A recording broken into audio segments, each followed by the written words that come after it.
प्यारे बच्चों, क्लास 12 इतिहास विषय का महत्वपूर्ण परीक्षा उपयोगी प्रश्न आपको इस वीडियो के माध्यम से बता रहा हूं। शुरू करने से पहले आपसे निवेदन है कि चैनल पर पहली बार है तो जरूर सब्सक्राइब कर ले और जरूरतमंदों को यह वीडियो जरूर शेयर कर दे। तो चलिए हम लोग आज कुछ नया सीखते हैं।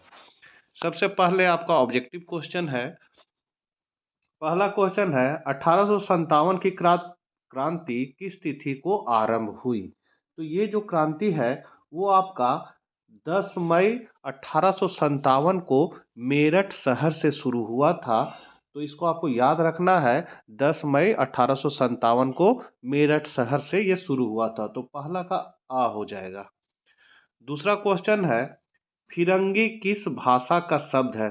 तो फिरंगी जो है वो मुख्य रूप से आपका फारसी भाषा का शब्द है। किसका? फारसी भाषा का शब्द है, जो फ्रेंच से लिया गया है, जिसके नाम पर ही फ्रांस का नाम पड़ा था, उसी से निकला है। तो ये फारसी शब्द है। तीसरा क्वेश्चन है, 1857 के विद्रोह के समय भारत का गवर्नर जनरल कौन था। तो हम लोग सभी जानते हैं उसका गवर्नर जनरल जो था वो लॉर्ड कैनिंग था। तो लॉर्ड कैनिंग हो जाएगा। चौथा है, रानी लक्ष्मीबाई का जन्म किस स्थान पर हुआ। तो रानी लक्ष्मीबाई का जो जन्म है वो आपका काशी, जिसको अभी वाराणसी भी कहते हैं, 19 नवंबर 1828 को हुआ था। 19 नवंबर 1828 को काशी, या इसके जगह पर वाराणसी भी हो सकता है, एक ही नाम है, तो हुआ था 19 नवंबर 1828 को। अगला है, 1857 का विद्रोह का तत्कालीन कारण था। तो तत्कालीन कारण जो था वो था चर्बी वाला कारतूस। चर्बी वाला कारतूस के कारण हुआ था। तो पांचवा का स हो जाएगा। फिर है, ये गिलास फल एक दिन हमारे ही मुंह में आकर गिरेगा, यह कथन अवध के बारे में किसने कहा था। तो ये जो कथन है वो आपका लॉर्ड डलहौजी ने कहा था। तो ये कहा था 1851 में गवर्नर जनरल लॉर्ड डलहौजी ने अवध की रियासत के बारे में कहा था। ये अवध की रियासत के बारे में कहा था कब? ये कथन कहा था 1851 को कहा था। तो इसको याद रखिएगा। लेकिन यहाँ पूछा किसने कहा था, तो लॉर्ड डलहौजी ने कहा था। छठा का आ हो जाएगा। सातवां है, 1857 का विद्रोह कहाँ से प्रारंभ हुआ। देखिए बहुत इंपॉर्टेंट क्वेश्चन है, तो इसको याद रखिएगा। मेरठ से प्रारंभ हुआ था। तो सातवां का आपका हो जाएगा मेरठ।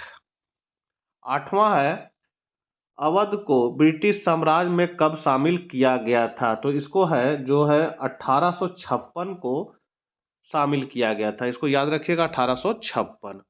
नौवां है, बिहार के जगदीशपुर में 1857 के विद्रोह का नेतृत्व किसने किया। तो इसका जो नेतृत्व है वो कुंवर सिंह ने किया था। 10वां है, किस गवर्नर जनरल के द्वारा हड़प नीति अपनाई गई। तो ये आपका है सो लॉर्ड डलहौजी के द्वारा अपनाई गई थी। 10वां का ब हो जाएगा। अब आपका है 11 नंबर क्वेश्चन, 1857 की क्रांति में प्रमुख भूमिका निभाने वाली दो महिलाओं का नाम लिखिए। तो एक है बेगम हजरत महल और दूसरा है रानी लक्ष्मीबाई। तो ये दो नाम हो गया। 12 नंबर क्वेश्चन है, 1857 के विद्रोह के किन्हीं दो केंद्रों का उल्लेख कीजिए। तो यहाँ दो केंद्र को लिया गया है, झांसी और जगदीशपुर। विद्रोह की तिथि झांसी में 4 जून 1857 ईस्वी था, जबकि जगदीशपुर में 12 जून 1857 ईस्वी। विद्रोह का नेतृत्व जो है वो झांसी में रानी लक्ष्मीबाई ने किया, जगदीशपुर में कुंवर सिंह और अमर सिंह ने किया। इसको दमनकर्ता अंग्रेज कौन थे? तो जनरल ह्यूरोज थे इसके झांसी में दमन, और जनरल वेन और टेलर वो जगदीशपुर में इसके दमन के नेता थे। उन्मूलन की तिथि जो है झांसी में 3 अप्रैल 1858 ईस्वी है, जबकि जगदीशपुर में दिसंबर 1858 ईस्वी है। 13 नंबर क्वेश्चन है, 1857 के विद्रोह के लिए लॉर्ड डलहौजी कहां तक उत्तरदायी था। तो विद्रोह के राजनीतिक कारणों के लिए लॉर्ड डलहौजी उत्तरदायी था। वह एक उग्र साम्राज्यवादी गवर्नर, मतलब राज्यपाल जिसको कह सकते हैं, जनरल था। उसकी उग्र समाजवादी नीति तथा छोटे छोटे राज्यों को हड़पने के विभिन्न सिद्धांतों ने भारतीय राज परिवारों में घोर असंतोष उत्पन्न कर दिया था। डलहौजी ने गोद लेने का निषेध कर संतारा, नागपुर, झांसी अनेक राज्यों को और कुप्रबंध के आधार पर अवध के राज को अंग्रेजी राज में विलय कर लिया। उसके इस व्यवहार से मराठे भी अत्यंत उत्तेजित हो उठे और झांसी की रानी बहुत खीन हुई। अवध के नवाब के साथ अंग्रेजों का जो व्यवहार हुआ, उससे अनेक देशी राज्यों में तहलका मच गया। भूतपूर्व पेशवा बाजीराव द्वितीय के दत्तक पुत्र नाना साहेब की पेंशन मतलब पूर्व सेवानिवृत्त बंद करके डलहौजी ने उसे भी अंग्रेजों का शत्रु बना दिया था। मुगल सम्राट बहादुर शाह और उनके पुत्रों के प्रति अच्छा व्यवहार नहीं किया गया, जिससे मुसलमानों की भावनाओं को आघात पहुंचा। अंग्रेज भारतीयों को तिरस्कार की दृष्टि से देखते थे और उन्हें उच्च सरकारी पदों पर नियुक्त नहीं करते थे। देशी राज्यों को समाप्त करने के बाद उनकी सेना भंग कर दी गई। इससे बहुत से सैनिक बेकार हो गए। इन सैनिकों में असंतोष फैला। फलता क्रांति के समय उन्होंने विद्रोहियों का साथ दिया। ब्रिटिश शासन व्यवस्था तथा न्याय पद्धति भी जटिल थी। न्यायाधीश और शासन दोनों भारतीयों को भाषा, परंपरा, राजनीति एवं कानून से अनभिज्ञ थे और ठीक ठीक न्याय प्रदान नहीं करते थे। भारतीय न्यायाधीशों की अदालत में अंग्रेजों के मुकदमों का निर्णय नहीं किया जाता था। अंग्रेज न्यायाधीश भारतीयों के साथ पक्षपात करते थे। पुलिस भी भ्रष्टाचार के लिए बदनाम थी। अंग्रेज आर्थिक क्षेत्र में लूट खसोट की नीति अपनाकर भारतीयों को आतंकित करते रहते थे। 14 नंबर क्वेश्चन है, अंग्रेजों ने 1857 के विद्रोह को कुचलने के लिए क्या कदम उठाया? तो इसके लिए निम्नलिखित कदम उठाया। पहला, दिल्ली को कब्जे में लेने की अंग्रेजों की कोशिश जून 1857 में बड़े पैमाने पर शुरू, लेकिन यह मुहिम सितंबर के आखिर में जाकर पूरी हो पाई। दोनों तरफ से जमकर हमले किए गए और दोनों पक्षों को भारी नुकसान उठाना पड़ा। इसकी एक वजह यह थी कि पूरे उत्तर भारत के विद्रोही राजधानी को बचाने के लिए दिल्ली में आ जमे। कानून और मुकदमे की समान प्रक्रिया रद्द कर दी गई और यह स्पष्ट कर दिया गया था कि विद्रोही की केवल एक सजा हो सकती है, सजाए मौत। तीसरा है, उत्तर भारत को दोबारा जीतने के लिए सेना की कई टुकड़ियों को रवाना करने से पहले अंग्रेजों ने उपद्रव शांत करने के लिए फौजियों की आसानी के लिए कानून पारित कर दिए थे। चौथा पॉइंट है, मई और जून 1857 में पाए गए कानूनों के द्वारा न केवल समूचे उत्तर भारत में मार्शल लॉ लागू कर दिया गया, बल्कि फौजी अफसरों और यहां तक कि आम अंग्रेजों को भी ऐसे हिंदुस्तानियों पर भी मुकदमा चलाने और उनको सजा देने का अधिकार दे दिया गया जिन पर विद्रोह में शामिल होने का शक मात्र था। नए विशेष कानूनों और ब्रिटेन से मंगाई गई सैन्य टुकड़ियों ने लैस अंग्रेज सरकार ने विद्रोह को कुचलने का काम शुरू कर दिया गया। अंग्रेज विद्रोहियों की तरह वे भी दिल्ली के सांकेतिक महत्व को बेखूबी समझते थे, लिहाजा उन्होंने दो तरफा हमला बोल दिया। एक तरफ कोलकाता से, दूसरी तरफ पंजाब से दिल्ली की तरफ कूच हुए। अंग्रेजों ने कूटनीति का सहारा लेकर शिक्षित वर्ग और जमींदारों को विद्रोह से दूर रखा। उन लोगों ने जमींदारों को जागीरें वापस लौटाने का आश्वासन दिया। अंग्रेजों ने संचार साधनों पर अपना पूर्ण नियंत्रण बनाए रखा। परिणाम स्वरूप विद्रोह की सूचना मिलते ही वे उचित कार्रवाई करके विद्रोहियों की योजनाओं को विफल कर देते थे। 15 नंबर क्वेश्चन है, 1857 की क्रांति के कारणों का वर्णन कीजिए। तो 1857 का विद्रोह ब्रिटिश ईस्ट इंडिया कंपनी के अन्यायपूर्ण शासन के खिलाफ भारत में एक शक्तिशाली विद्रोह था। 1857 का विद्रोह मुख्यतः उत्तरी और मध्य भारत तक ही सीमित था। वर्षों से भारत में ब्रिटिश ईस्ट इंडिया कंपनी की विस्तारवादी नीतियों, प्रशासनिक नवाचारों और आर्थिक शोषण के परिणाम स्वरूप भारत के लोगों में असंतोष पैदा हुआ। यही असंतोष 1857 के विद्रोह के कारण के दौर पर माना जाता था। कारण है, पहला राजनीतिक कारण, जिसमें है लॉर्ड डलहौजी की सहायक संधि और डलहौजी की लेफ्ट नीति ने भारतीय शासकों में असंतोष फैला हुआ था, जो रिवोल्ट ऑफ 1857 का एक कारण रहा। नाना साहेब की पेंशन बंद होने के कारण वह अंग्रेजों के विरुद्ध हो गए। जमींदार तथा सरदार की भूमि छीन लेने के कारण वह भी अंग्रेजों के खिलाफ हो गए। सतारा तथा नागपुर की रियायतें अंग्रेजी साम्राज्य में मिला दी गई और भारतीय शासक अंग्रेजों के शत्रु बन गए, जो रिवोल्ट ऑफ 1857 का कारण रहा। झांसी की रानी भी अंग्रेजों के विरुद्ध हो गए, क्योंकि उसके दत्तक पुत्र लेने की आज्ञा अंग्रेजों द्वारा नहीं दी गई।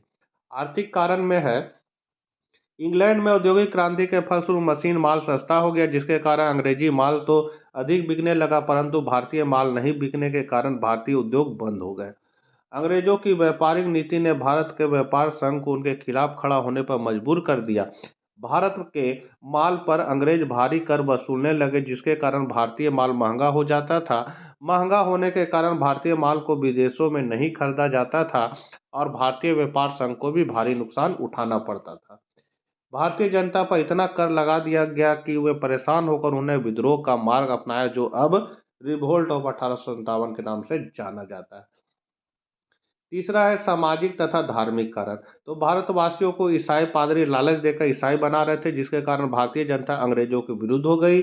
अंग्रेजी शिक्षा के प्रचार प्रसार के कारण भारतवासियों में असंतोष उत्पन्न हो गया। अंग्रेजों का अत्याचार ईसाई बनाने तक ही सीमित नहीं था, वह अपने धर्म का प्रचार प्रसार करने के साथ साथ हिंदू धर्म के ग्रंथों की घोर निंदा करते थे, जिससे भारतीय लोग क्रोधित हो उठे। सैनिक कारण। तो 1847 में अंग्रेजों द्वारा एक सैनिक कानून बनाया गया, जिसमें हिंदू सैनिक को समुद्र पार जाना था और भारतीय जनता इसे अपने धर्म के विरुद्ध समझती थी। परेड के समय अभद्र व्यवहार। भारतीय सैनिकों को बहुत कम वेतन, भारतीय सभ्यता और संस्कृति का उपहास किया गया। तत्कालीन कारण में आपका कि सैनिकों को 1856 ईस्वी में ऐसे कारतूस दिए गए जिन्हें मुंह से काटना पड़ता था और इन पर गाय तथा सुअर की चर्बी लगी होती थी।